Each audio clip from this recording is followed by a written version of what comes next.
duk inda ba a san mutuncinka ba karka yadda ka je, duk wanda baya ganin mutuncinka karka yadda ka kusance shi, duk wanda bai dauke ka a matsayin mai daraja ba, mai mutunci ba, wanda ya kalle ki a matsayin kaskantacce wulakantacce, kai ma ka kalle shi a matsayin kaskantacce wulakantacce, girma bai fi girma ba. Babu abin da zai sa ka je ka kaskantar da kanka a gaban wani. An fahimta ko? Saboda haka idan ka je kai inda ba a san mutuncinka ba, duk mutuncinka sai a raina ka. Idan ka je gurin wanda bai san mutuncinka ba, duk mutuncinka sai ya kaskanta ka. Idan ba a gayyace ka ba, karka yadda ka je gurin da ba a gayyace ka ba.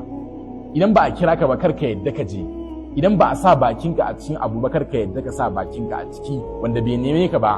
Idan ba ya zama dole ba, karka neme shi ba. A ce karka yi zumunci ba, amma karka zama cewa kana sa kanka inda ba a san mutuncinka ba. Ka'idan shine at-ta'awunu ma'al muta'awinina wa takabburu ma'al mutakabbirina sadaqatun.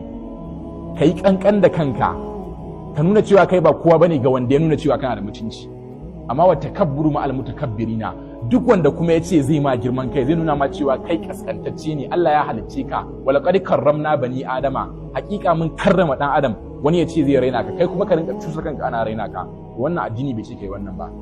An ce ka kankan da kanka, amma kuma kar ka bari a raina ka. Yana daga cikin abin da ke nuna izza na imani. Idan ka zama cikakken mai imani shine baka bari kowa ya taka ka.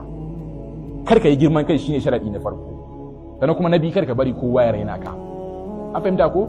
Shi yasa suke cewa ka zama wanda yake da kankan da kai, amma ka zama wanda yake wato girman kai ga duk wanda ya ce zai yi girman kai.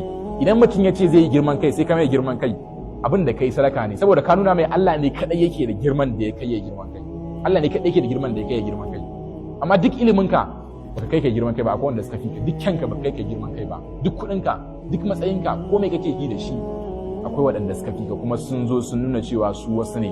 Allah madaukakin sarki ya kawo ƙarshen su. Ina Fir'auna da yace alaysa li milku misra wa hadhihi al-an'amu tajri min tahti, yace ba ni bane mai mulkin misra, kuma ga koramai suna tafiya a karkashi na, ce ni ne Allah. Da ya girman kai, Allah madaukakin sarki bai kawo ƙarshen shi ba.